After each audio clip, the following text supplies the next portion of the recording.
আপনি চলুন আমার সাথে তালতলায়, কটা ওয়াকফ বোর্ডের বিল্ডিংটা সব বিক্রি করে মানুষ বিল্ডিং করেছে।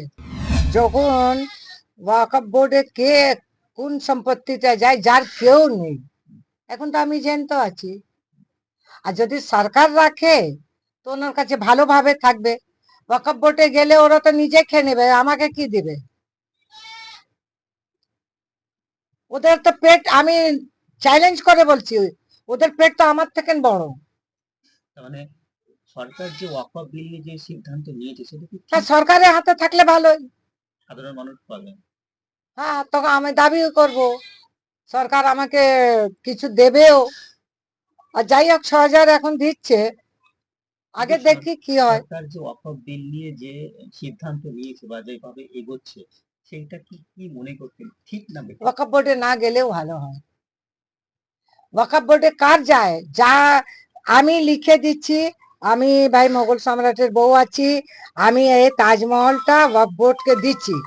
যদি তোমাকে লিখে দিয়েছে তো কাগজ প্রমাণটা দাও না আমাকে, আমাকে দেখাও, আমি তো গার্জেন আছি, এখন তো আমি জ্যান্ত আছি। আর আমি বলছি ওয়াকফ বোর্ডে না দিলেও ভালো। সরকারের কাছে থাকলে আমি দাবি করতে পারি, ওর কাছে থাকলে কি করবো? ও তো আমি পাইনি বাবা, আমার কাছে নেই বাবা, ও তো নিজেই কানবে, তো আমার চোখটা কে মুছবে? সরকারের কাছে থাকলে সুরক্ষিত। সরকারের চাষে ঠিক আছে, আর আমিও তা, ওরা ভালোই রাখবে।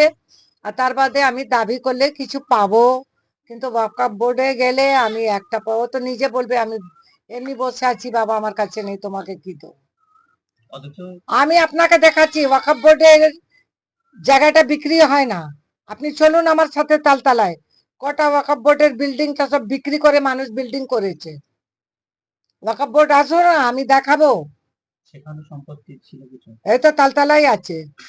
ওয়াকফ বোর্ডকে নিয়ে নিয়েছে। ওয়াকফ বোর্ডের যার কেউ নেই, ওয়াকফ বোর্ড নিয়ে নিয়েছে, ও আবার অন্য লোককে পাবলিককে বিক্রি করে দিল। কেন বিক্রি করবে? ও তো টাকা গুড়িয়ে নিল। ওয়াকফ বোর্ড ফালতু।